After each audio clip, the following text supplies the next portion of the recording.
Boa noite a todos e a todas. Saravá Umbanda, Colofé, quem é de Colofé, apesar que aqui acho que não tem quase que ninguém de Candomblé, né? Tem alguém de Candomblé aqui? Não. Então predomina religião de Umbanda. Muito bom. Bem, gente, para quem não me conhece, eu sou o Gambazílio de Xangô, sou neto de Tata Fumutim, sou filho de Pai Jamil Rashid. Para quem não conhece, Pai Jamil Rashid, ele é um dos grandes líderes da Umbanda, propulsor da Umbanda na cidade de São Paulo e no estado de São Paulo.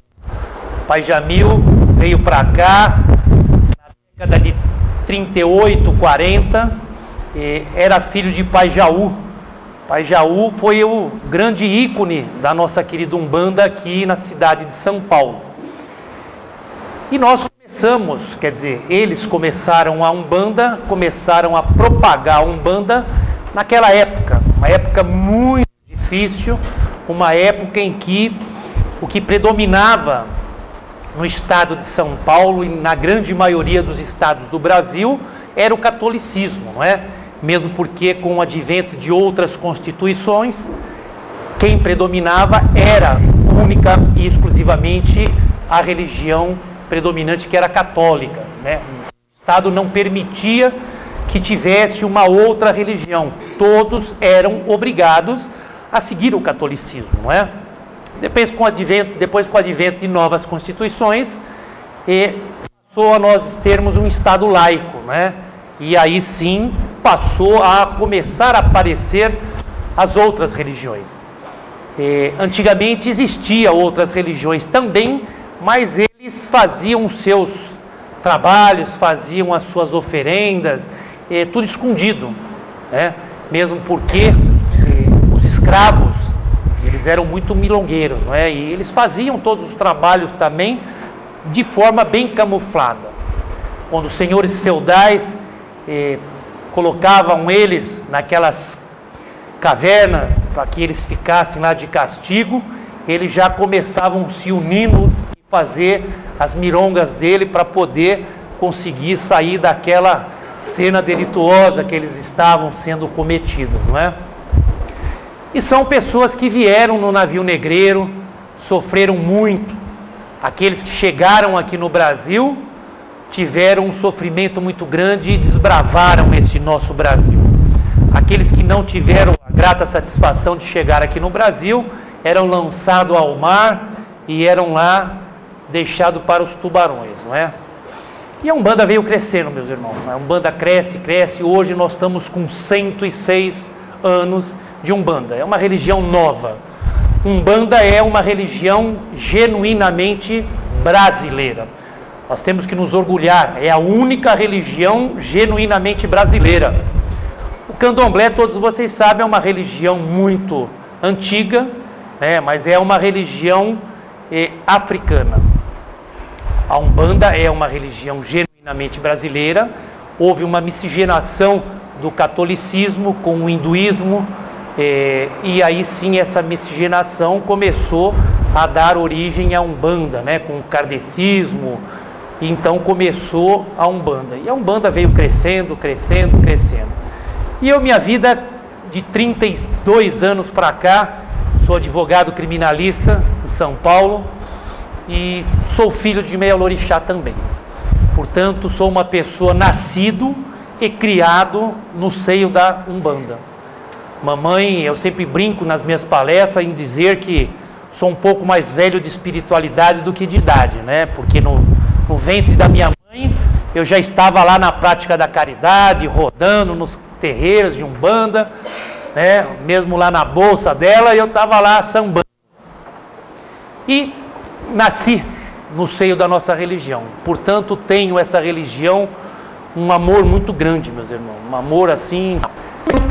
Como estava dizendo, minha luta sempre foi pela diversidade. Eu acho que Umbanda é muito grande. A nossa religião é a única que não ataca nenhuma outra religião. A Umbanda é plural. Quando eu falo que é plural, vocês podem ter certeza. Por quê?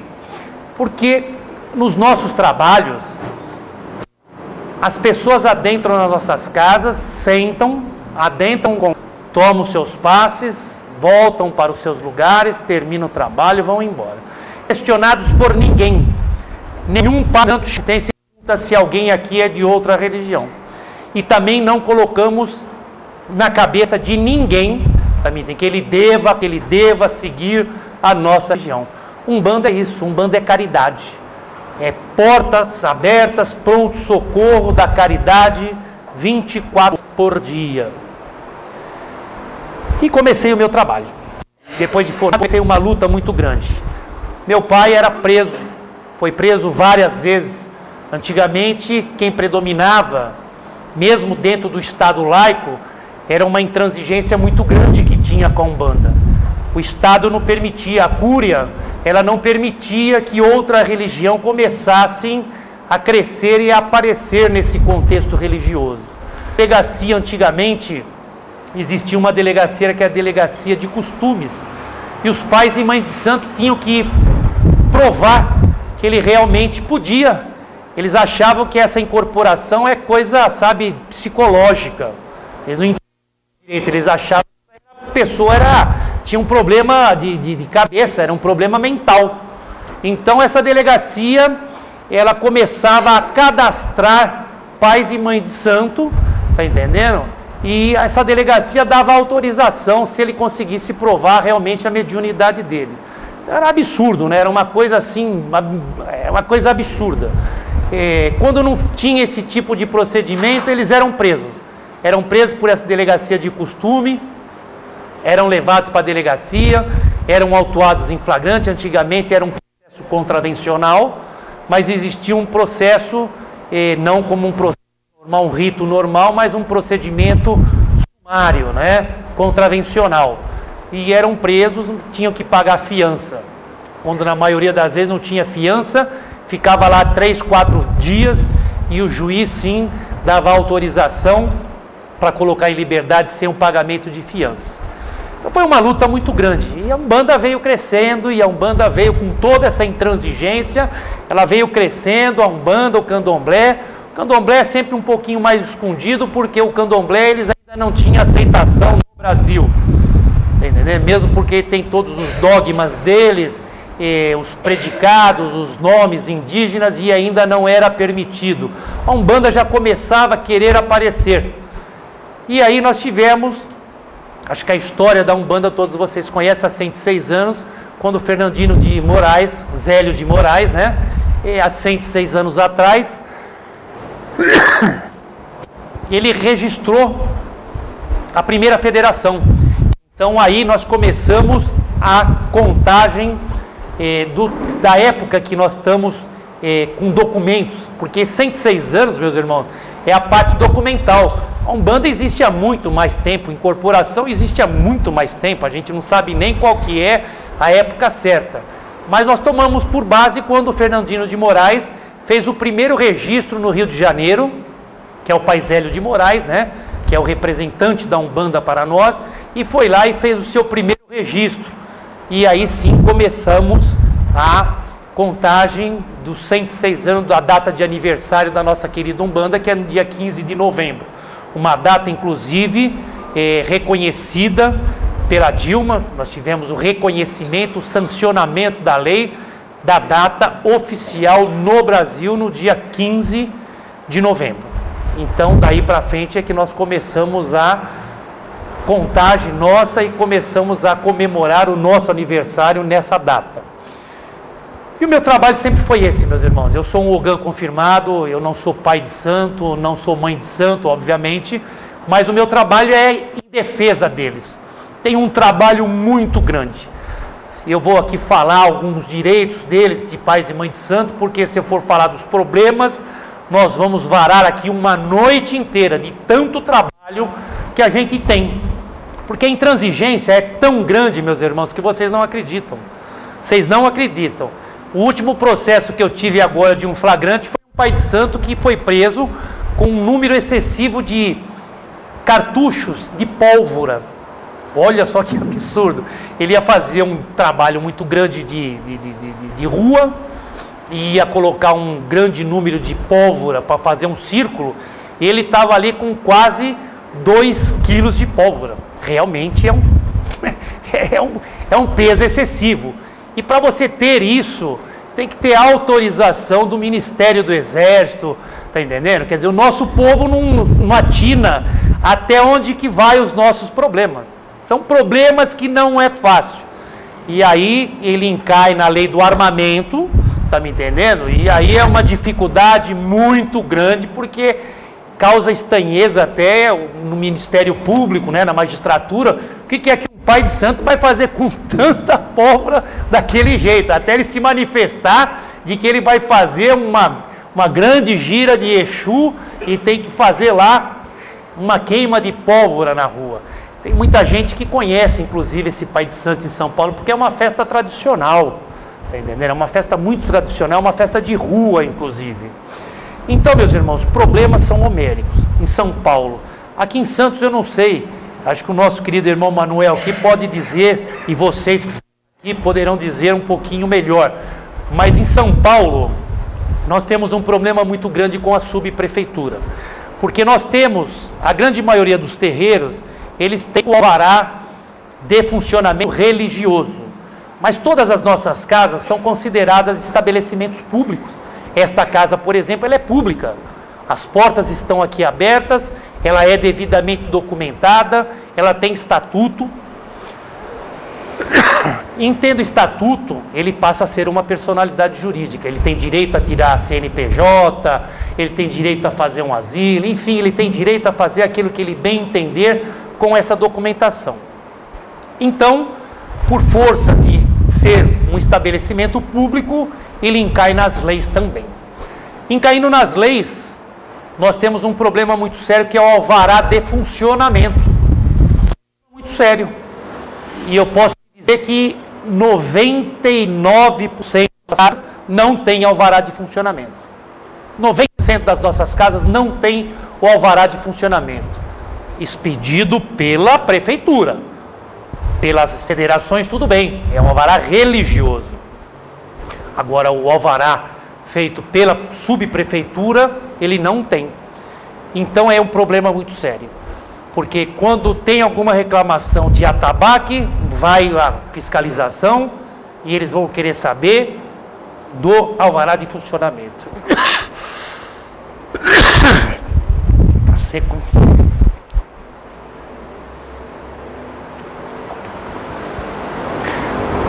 Então é um problema muito sério.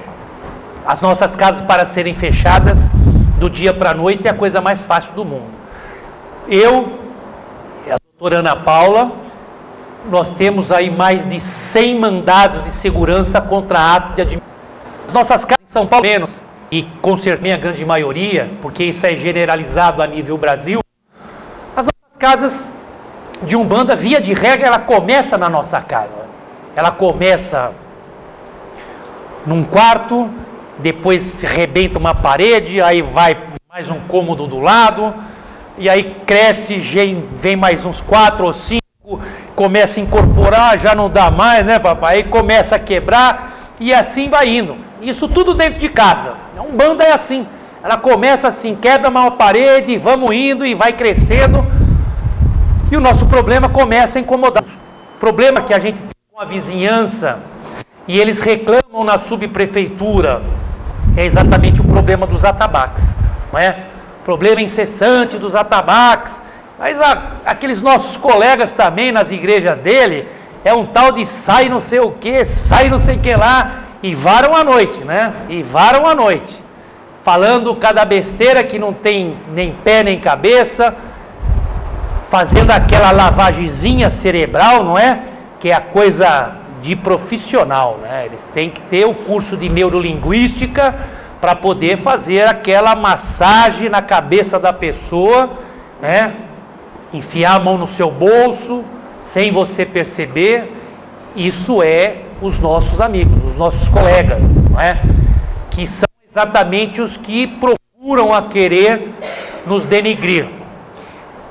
Vocês estão lembrados que há coisa de 9 anos atrás, era insuportável nós ligarmos Rede Record, TV Mulher. Isso eu estou dizendo há um tempo atrás. Hoje também já está se tornando, mas é de outra forma. E eu vou chegar lá. Mas naquela época era um tal de pai de encosto, mãe de encosto, adorador do demônio, era mãe de santas para o mundo, porque ele não queria se identificar. E nós entramos com uma ação muito grande contra a Rede Record e TV Mulher e fomos vitoriosos em primeira instância, fomos vitoriosos em segunda instância por votação unânime. O direito de resposta foi dado da seguinte forma: uma semana consecutiva, 1 hora de programação em horário nobre. Olha que beleza! A Umbanda e o Candomblé mostrando à sociedade o que é essa nossa religião. Mas todos sabem que na justiça, infelizmente, eles dão direito aos recursos. E eles conseguiram um efeito suspensivo e subiram para o STJ. Fizemos uma mesa ecumênica linda. Chamamos representantes de todas as religiões.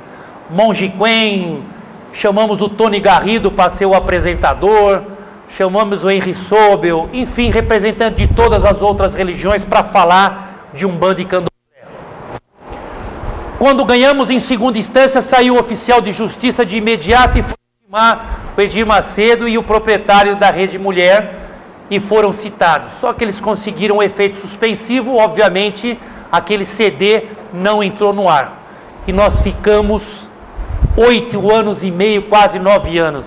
Saiu a sentença agora, sentença não, saiu uma publicação há coisa de 15 dias e nós vamos começar a dar andamento nessa ação.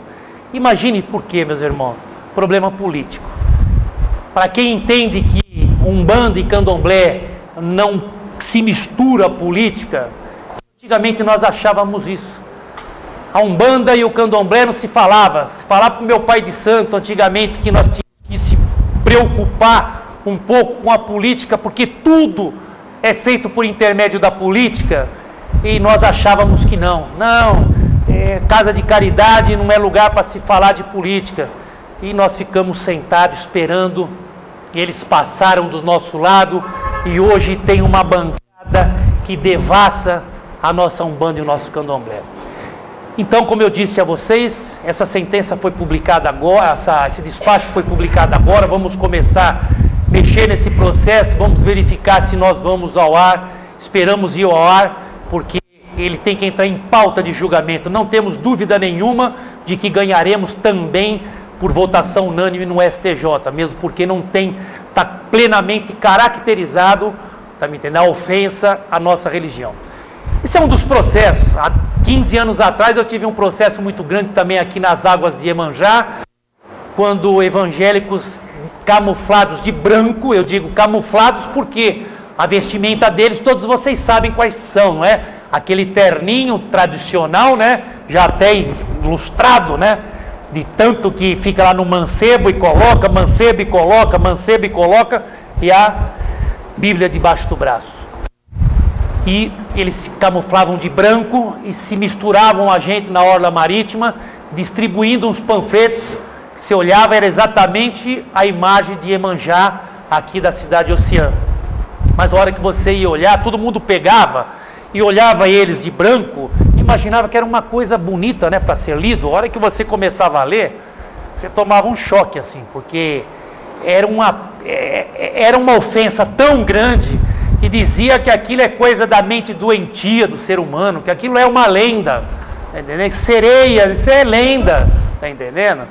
Aí eu consegui ter a grata satisfação de pegar esse pessoal com um bolo na mão e começamos também um processo muito grande, fomos vitoriosos, fomos homenageados internacionalmente, acho que a grande maioria de vocês lembra, se estive no programa do Ratinho, inclusive, foi uma repercussão muito grande.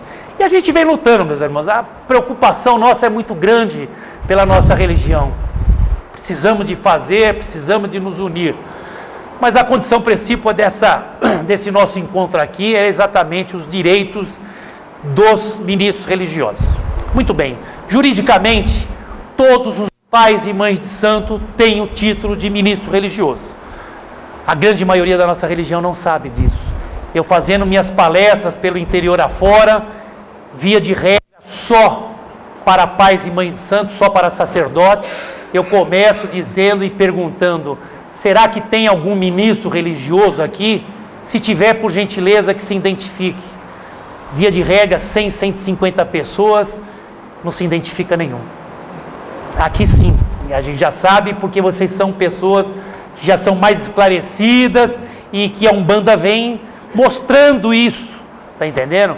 Mas todo pai e mãe de santo, por força de Olorum, por força do nosso pai Oxalá, tem o título de ministro religioso. Eu digo por força de Olorum e de Oxalá, por quê?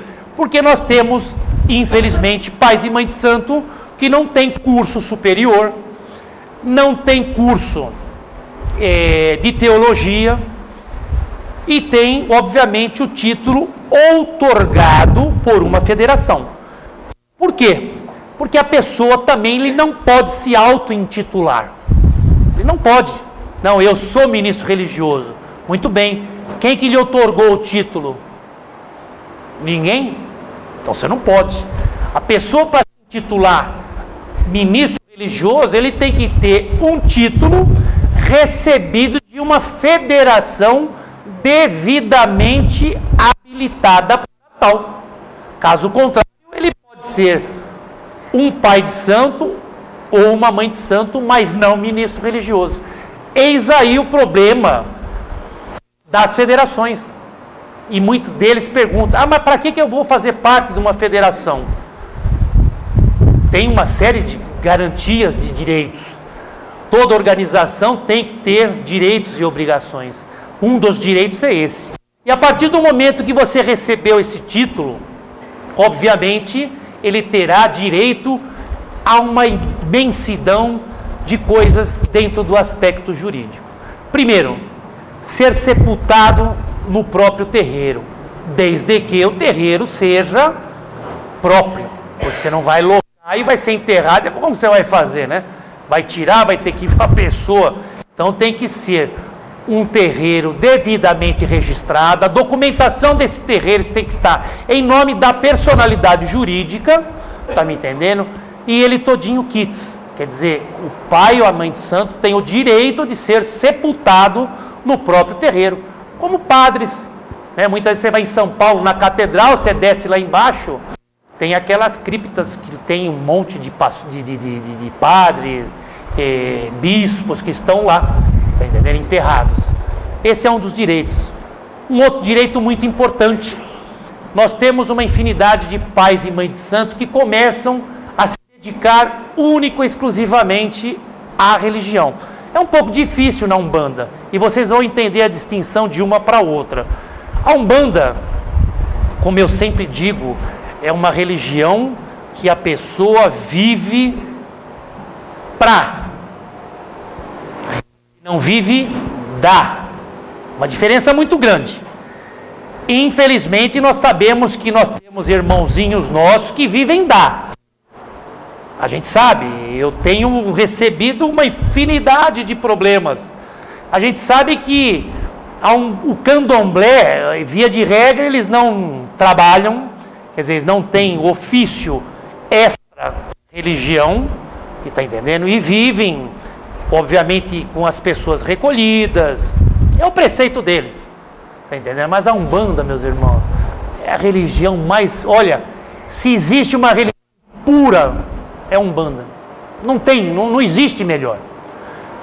A Umbanda, a pessoa trabalha o dia inteiro, sai correndo 6 horas, está preocupado lá quando vai chegando 6 horas, porque ele sabe hoje é dia de trabalho. Ele tem que sair correndo, muitas vezes pegar o seu carro, pegar seu ônibus, pegar o trem, ou sei lá qual tipo de condução, a bicicleta, sair correndo, ir para casa, pegar sua roupinha branquinha, chegar no terreiro, e ainda chegar lá, mamãe, quanto que eu devo? Ainda vai pagar. Ainda vai pagar. Ele vai pagar para fazer caridade. Essa é a grande verdade. Vai pagar. E tem que pagar, a gente sabe que temos que pagar, porque um estabelecimento como esse, qual a despesa que dá isso aqui? Uma despesa imensa. Para que a gente possa nos reunir, tem que ter uma colaboração, porque senão o dinheiro do céu não cai. Mas essa é uma Umbanda, meus irmãos. Você paga para fazer caridade. Você paga para fazer caridade. Você doa o seu corpo, você empresta o seu corpo para que uma entidade suba em cima para que ela se apossua de você para poder fazer caridade. Essa é a nossa querida Umbanda. Sai de lá cansado, porque não é fácil não, quem não tem o dom da espiritualidade não sabe, mas quem tem sabe, é cansativo, a pessoa sai cansada daqui, vai para casa, descansa, no dia seguinte ele está lá correndo.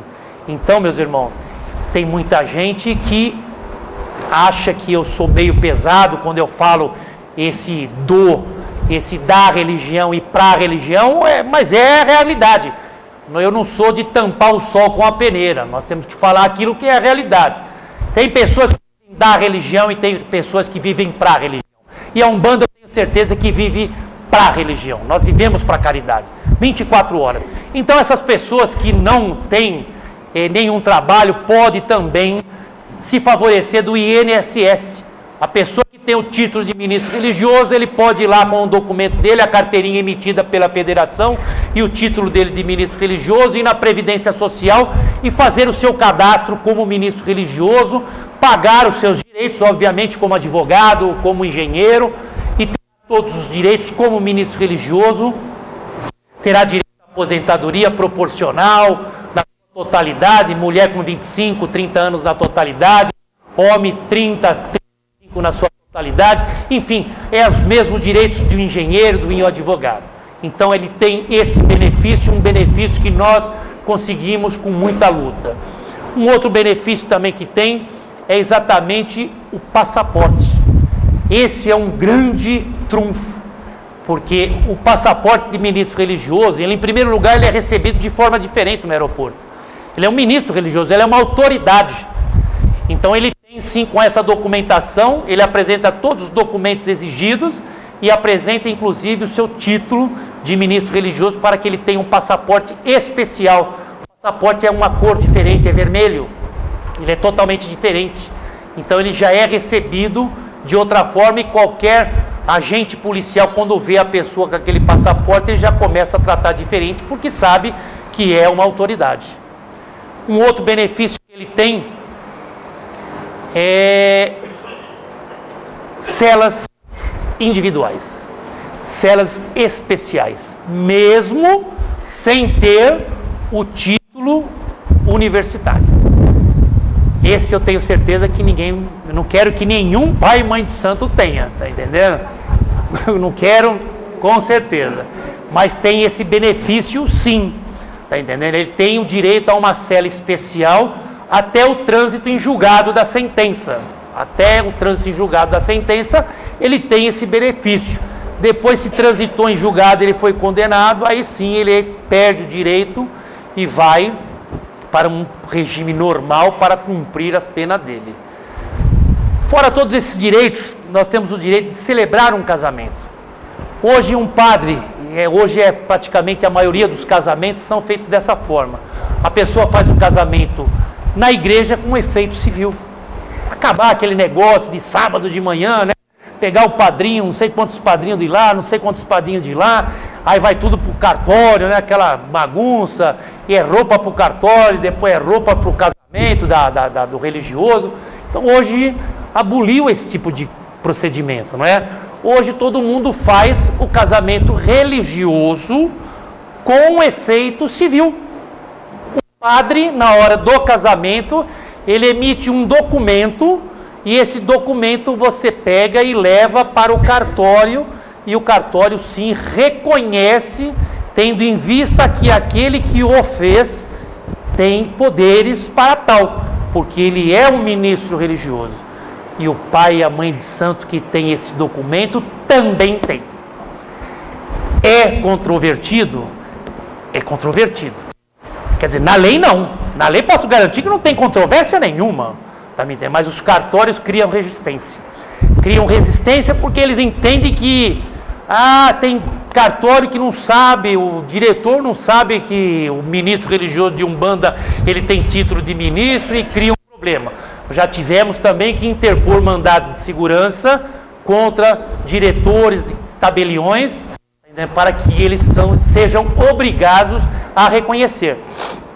E aí nós chegamos naquele ponto de que, a coisa de um mês e pouco atrás, nós tivemos um insano, né, um juiz do Rio de Janeiro, que disse que Umbanda e Candomblé não eram religiões, não é? Um absurdo. Aquilo lá não chegou a ser registrado e tomou um vulto a nível Brasil, e o Brasil todo se reuniu e começou uma pressão muito grande. Eu fiz contato com os colegas também de lá, fizemos um auê aqui em São Paulo, e a hora que o Ministério Público tomou conhecimento e a magistratura do Rio de Janeiro tomou conhecimento, chamaram o juiz. Em 2 dias ele se retratou e voltou atrás dizendo que realmente é uma religião. E é, tá me entendendo? Mas é aquela velha história. Aí foi trocado a toga pela religião. Infelizmente ele esqueceu a faculdade dele de magistrado e se revestiu de um religioso. Tá entendendo? Quis nos atacar, tá entendendo? Esqueceu a toga dele, porque o magistrado, ele pode ser tudo, mas ele tem que, na hora da sentença, ele tem que julgar o que está dos autos. Ele não pode, em hipótese alguma, decidir nem extra petita, nem ultra petita. Ele não pode decidir de acordo com os anseios da vontade dele. Ele tem que decidir de acordo com os anseios do processo, não é? E de que Umbanda e Candomblé é religião, nós sabemos isso há milhões de anos. Tá entendendo? Tanto é que somos representados na ONU, e vocês sabem que na ONU, a última reunião que teve em 2000, a única pessoa que foi proibido foi uma reunião universal, teve todas as religiões, todas, inclusive as que a gente nem imagina em conhecer, e só tem uma pessoa que é proibida a participar desse evento na ONU. Sabe quem que é? Vamos ver se vocês sabem. Quem que é? Pode falar. Seu Edir Macedo, exatamente. É proibido. Edir Macedo é proibido de participar desse evento. Ninguém suporta esse homem. Eles entendem que realmente é uma pessoa totalmente adversa à religião. Ele é tudo menos religioso. Então ele não participa. Ele não participa.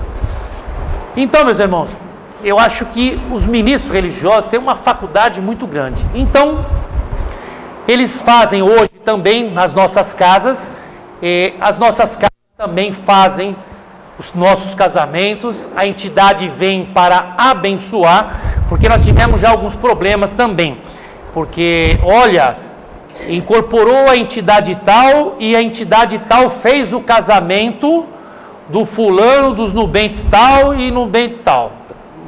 Não pode ser. A entidade não tem esse título. A entidade vem para abençoar, ela vem para dar um axé para o casamento, né? Mas quem tem que fazer o casamento é o ministro religioso. Então está aí mais uma faculdade do ministro religioso.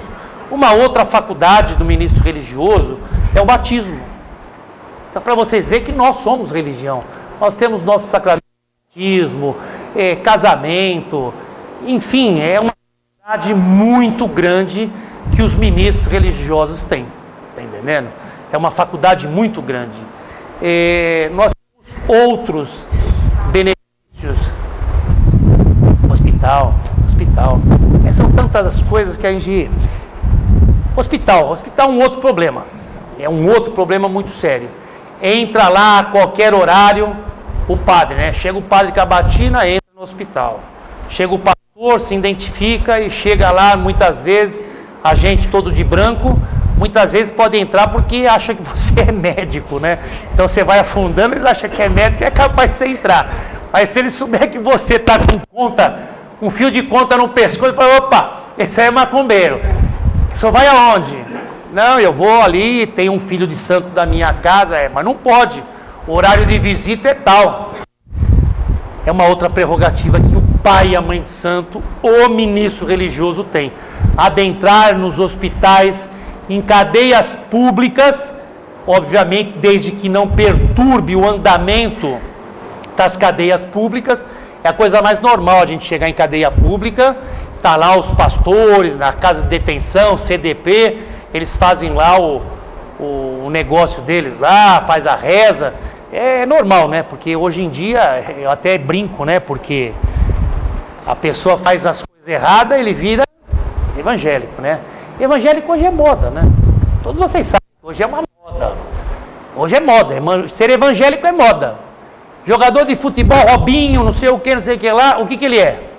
Evangélico, é moda, não é? Cantor de pagode, para ficar famoso, ele tem que ser o quê? Tem que ser evangélico. A moda agora é evangélica, e nós não podemos fugir. Se você pegar a cabeça da grande massa dessa meninada hoje em dia, é tudo evangélico. Por quê? Porque ele se espelha.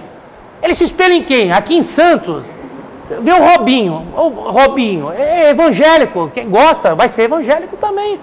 É óbvio, é uma coisa tão óbvia. Então hoje o evangélico é moda.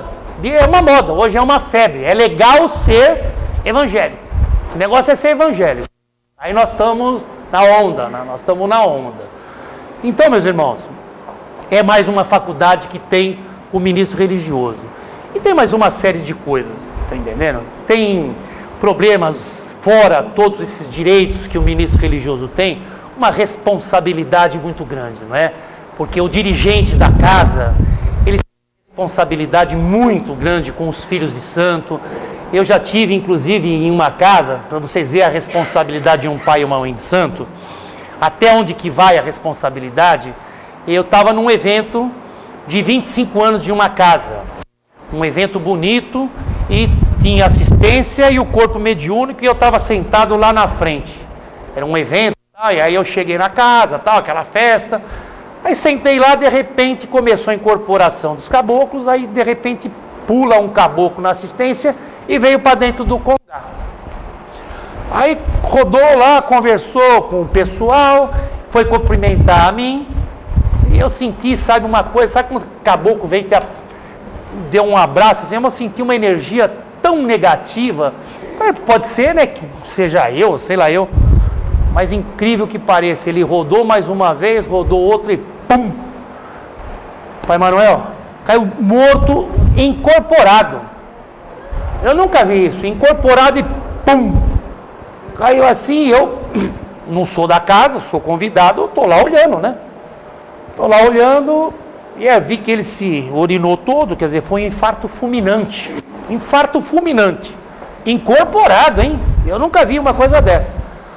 Aí tinha os caboclos que estavam da casa, começaram a subir, e um monte de, eu não sei o que era aquilo, não posso dizer seregum, o que era, começou tudo a pegar no pé do morto, e sabe, e tudo, eu falei, nossa senhora, e assistindo aquela cena, né? Aí vi que ninguém resolvia o negócio, falei, bom, eu sou obrigado a entrar em cena aqui, né? Aí pedi uma quartinha lá e fui começando a despachar um, outro. Aí cheguei naquela situação, vi ele e falei, bom, vamos socorrer.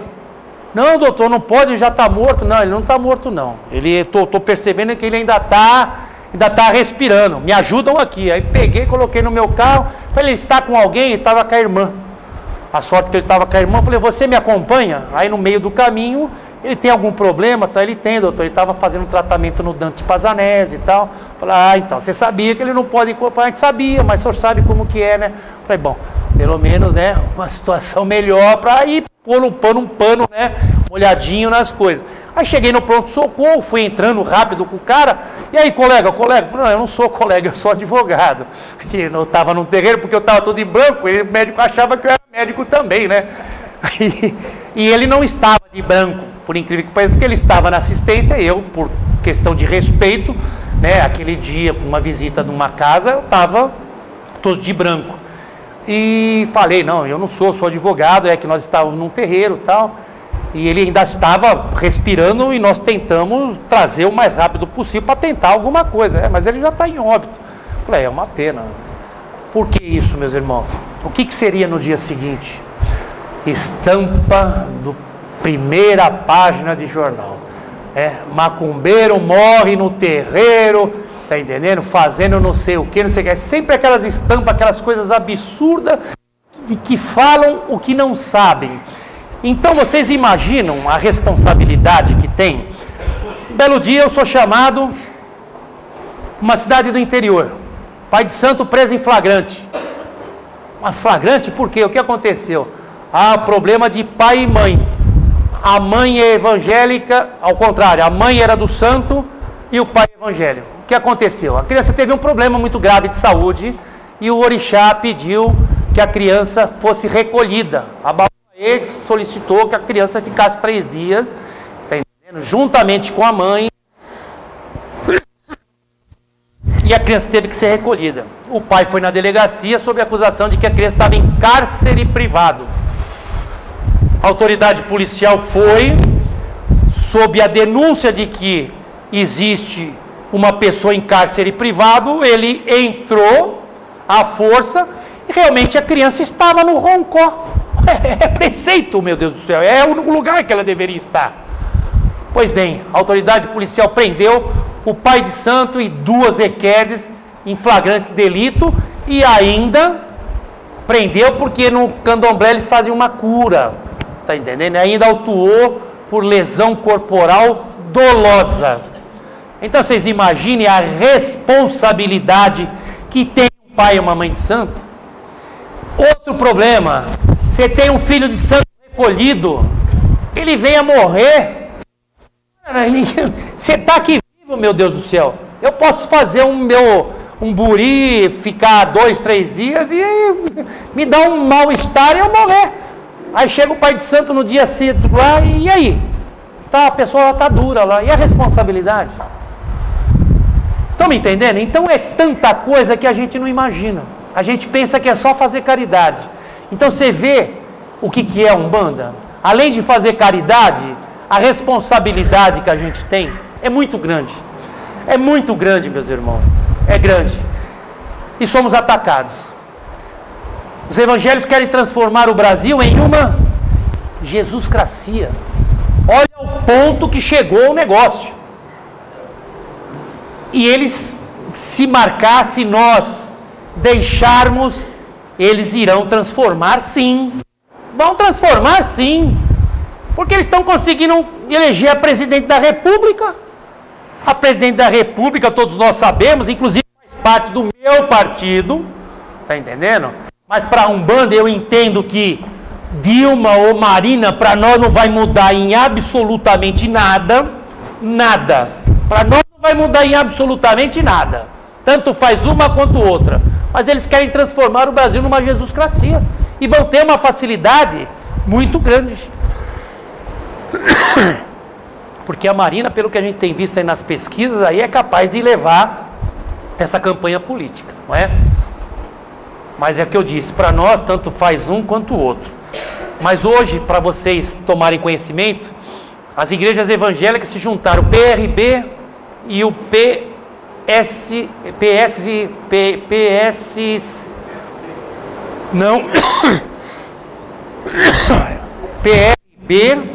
e o PSC. Se juntaram os 2 partidos, juntamente com as maiores igrejas evangélicas, eles dizem que elegerão o maior deputados estaduais, federais, senadores, que eles querem esse ano tomar conta. E nós, meus irmãos, umbandistas, que nós poderíamos eleger não um deputado, nós poderíamos ter prefeito, nós poderíamos ter uma bancada também umbandista, não temos nenhum, posso lhe dizer com plena convicção, nenhum. Nós temos sim um monte de paraquedistas que nesta época vem à nossa procura, mas a hora que a gente precisa dele, você não consegue falar com nenhum deles. Nenhum. A gente encontra, e eu tive inclusive num evento na Câmara Municipal de São Paulo, e um evento que o vereador, muita aproximação com um pai de santo, e é um terreiro muito antigo, estava cumprindo, parece que estava fazendo 75 anos de aniversário. E fizeram ali um evento na Câmara Municipal. Pois eu mais um pouco eu me levantava e ia embora. Porque eu tive que escutar de um vereador que nunca fez nada pela Umbanda, que ele era o fulano de tal de Xangô. Ora, meu Deus do céu, aquele dia eu perdi um pouco. eu como sou muito conhecido em São Paulo, eu falei, vereador, por gentileza, eu gostaria de uma parte. Falei, pois não, doutor. Eu falei, eu vou fazer uma proposta, o senhor sai deputado federal, não é?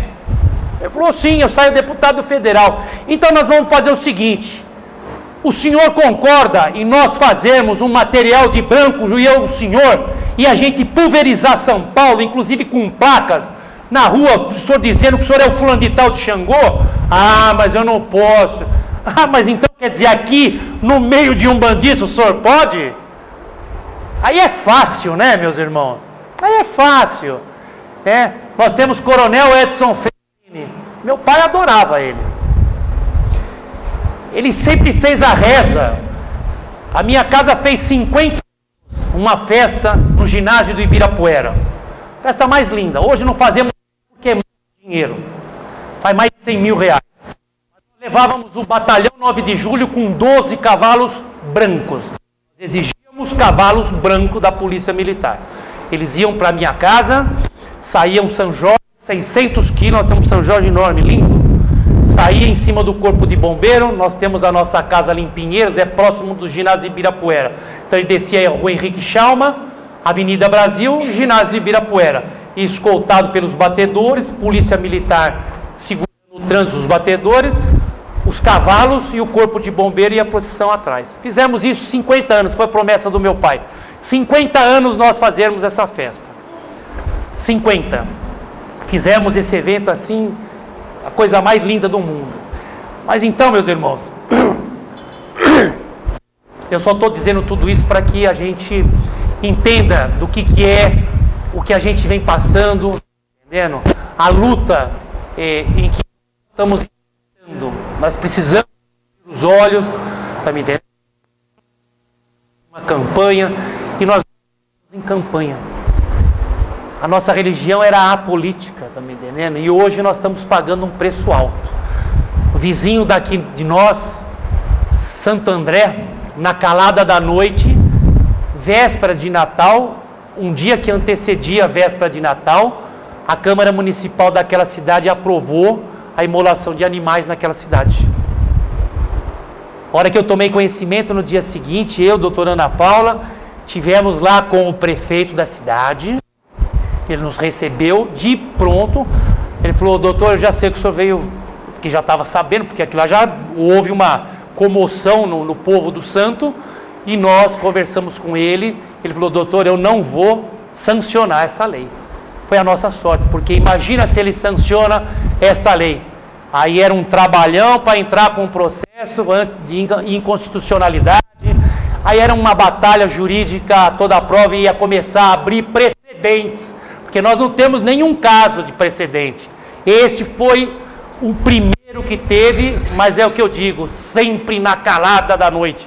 Quando nós nos preocupávamos, um dia antes da véspera de Natal, eles conseguiram aprovar, e ali tem uma evangélica muito forte. E não é só lá. Agora deu uma paradinha. Pois não, meu irmão.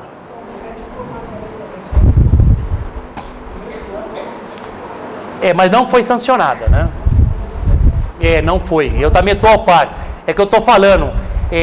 Tem cidades, e aqui é fácil, né? São Vicente, porque nós temos aqui um prefeito também evangélico, não é?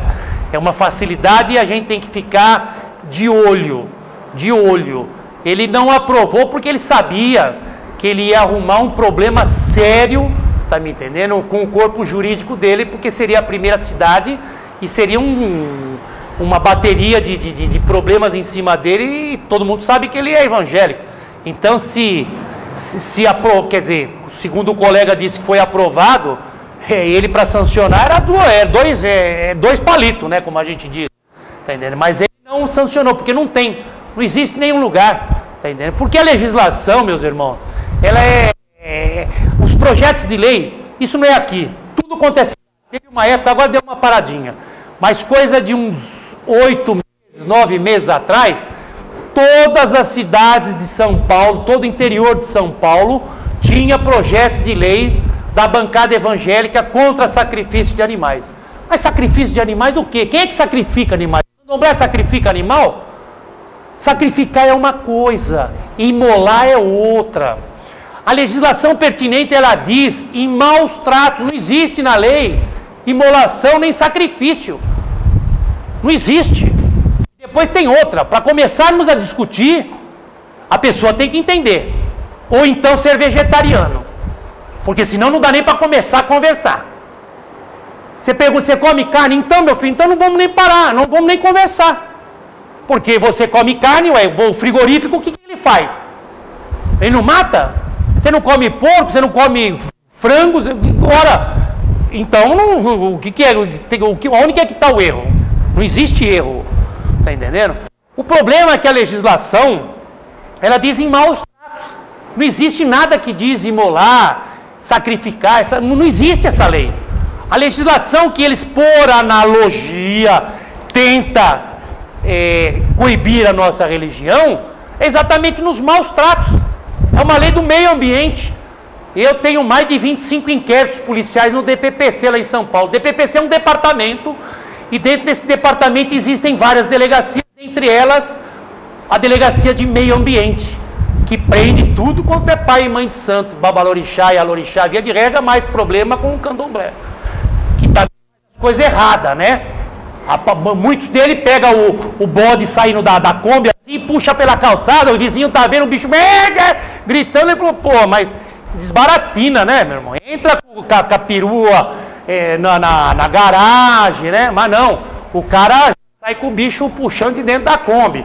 Aí o vizinho vê aquilo e fala, vamos matar o bicho. No dia seguinte já liga para a delegacia, todas elas já estão orientadas a ligar para quem? Para a Delegacia do Meio Ambiente. À noite, eles já ficam de olho. Começou a usar tabaco, eles entram. E via de regra, todas as portas estão abertas, não é? Ué, tá no trabalho, tá aberta a porta. E o cachorro entra na igreja por quê? Porque a porta está aberta, não é? E ele faz o quê? O policial entra, chega lá, vê lá o bicho, né? De ponta cabeça, ou os ogãs, de lá. Tá entendendo? E aí, problema porque ele dá voz de prisão, tá entendendo? E hoje eu tenho um acordo nesta delegacia que eles levam o pessoal, faz um termo circunstanciado, só tem que ficar uma viatura preservando o local. Aí muitas vezes passa todo mundo na rua, né, Manuel? E vê lá a viatura, o que será que aconteceu aí no terreiro, né? Uma viatura na porta. A viatura está lá preservando o local porque tem que ter perícia técnica. A única entidade que tem, o único departamento que tem autonomia para dizer se houve maus tratos no animal ou não, é a polícia técnica. Nós temos que ter em procedimento criminal materialidade. A materialidade tem que ser comprovada. E a materialidade só é comprovada por intermédio de um laudo técnico, que é feito pela polícia científica. Então, quando chega lá a polícia científica, o pai e a mãe de santo é obrigado a abrir o roncó, que é um local sagrado, ninguém pode entrar naquele lugar, mas você não pode proibir a pessoa, tem que abrir o local. Também tem via de regra, quarto de Exu, que quem conhece o quarto de Exu, pessoa que não conhece, vai chegar num lugar e falar, meu Deus do céu, o que é isso daqui, né? Então você tem que abrir esses preceitos para as pessoas que não conhecem, tá entendendo? Então são certos problemas que a gente tem na religião, que a gente tem que nos unir, meus irmãos. A representatividade política é o que iria resolver, iria dar uma força muito grande. Nós fizemos um evento agora no dia 23 na Câmara Municipal de São Paulo, levamos 1.800 pessoas, 1.800 pessoas, agraciamos 450 pais e mães de santo, teve lá o pai Guimarães, doutora Ana, fizemos um evento lindo lá, muito grande, foi chamada inclusive a Guarda Civil Metropolitana para parar de entrar, foi um sucesso muito grande dentro da Câmara Municipal de São Paulo, foi chamada a polícia porque o excesso de pessoas, eles estavam apavorados lá, o número de pessoas muito grande. Isso é bom? É ótimo. É ótimo. Na semana seguinte, na terça-feira, eu estive na Câmara Municipal. Todos os vereadores, ô doutor, né? A Umbanda, hein? É isso que precisa, meus irmãos. Os evangélicos fazem aqueles movimentos, eles levam quanto? Parada não sei do que. Eles levam não sei quantos milhões. Via de regra, a Umbanda faz um evento, vai 5 gatos. Foi o primeiro evento dentro da Câmara Municipal que explodiu. Explodiu. Nós lotamos o local do plenário, lotamos o plenarinho e mais 3 salas abaixo, tudo com transmissão simultânea. Tá entendendo? E foi um sucesso. Tem que ter visibilidade. Toda religião tem visibilidade. Os vereadores enchem o olho. Eles crescem o olho. Pô, temos que começar a dar um pouquinho mais de amparo para esse pessoal, que eles começam a ficar grandes. Eles são grandes, é que a gente ainda não percebeu. Mas eles são grandes também. Então, meus irmãos, eu acho que foi um prazer muito grande poder estar aqui, agradecer o Manuel, agradecer a paciência de todos vocês que estiveram aqui me ouvindo. Estou aqui à disposição, vou passar agora para a doutora Ana Paula para ela falar alguma coisinha também. É uma grande lutadora também pela nossa religião, ela vai se identificar. O pai dela também é um grande líder em São Paulo, pai Guimarães de Ogum, uma pessoa que luta, tem um trabalho em defesa da nossa religião grande, tá me entendendo? Eu estou saindo à luta para tentar representar e com muita dignidade representar a nossa religião na Assembleia Legislativa, poder gritar, querer tomar posse todo de branco e dizer que agora sim, pela primeira vez, tem uma pessoa que, além de ser um religioso, ser um profundo conhecedor de todos os problemas nossos da religião, posso discutir de outras coisas também. Eu sou advogado, tenho pós-graduação, tenho mestrado e tenho doutorado. Sou advogado da Associação da Polícia Civil do Estado de São Paulo, sou juiz do Tribunal de Automobilismo do Estado de São Paulo, portanto, uma pessoa que tem condições de poder representar a nossa Umbanda com muita dignidade e poder discutir de outras coisas, tá me entendendo? Querer fazer alguma coisa por essas pessoas que não tiveram a oportunidade que nós temos. Hoje, a segurança, eu sou um profundo conhecedor de segurança, quero fazer e discutir muito pela área da segurança, a pasta da segurança. Enfim, não é só a pasta da segurança, eu acho que a gente, quando começa a falar de política, dá até nojo.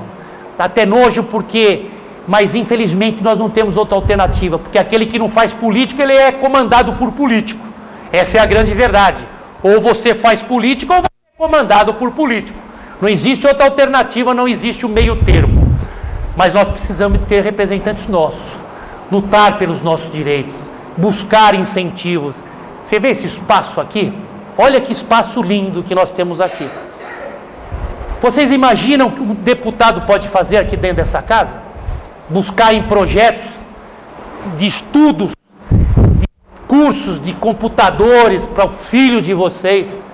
Isso aqui fica ocioso o dia inteiro, o dia inteirinho. Nós poderíamos trazer aqui vários cursos de atabaque, cursos de computadores, enfim, uma infinidade de cursos pagos, professores da religião pagos, tá me entendendo? Incentivo, tá me entendendo? Porque nós temos esse direito por intermédio dos projetos de lei. Os projetos de lei é só o deputado que consegue empurrar ele para frente. Um deputado estadual tem 8,5 milhões para poder aplicar incentivos. Agora vocês imaginam o valor que tem essa bancada evangélica, Manuel? Em São Paulo nós somos em 95 deputados. Sabe qual é a bancada evangélica? 52. 52. Mais da metade. Vocês imaginam o trabalho que eu vou ter lá para aprovar alguma coisa nossa? Vai ser uma luta. Mas nossa religião aguenta. Nós aguentamos até agora, somos persistentes até agora, portanto será fichinha. Para quem tem no Ori Xangô, não tenho medo de nada. Venha. Muito obrigado, meus irmãos.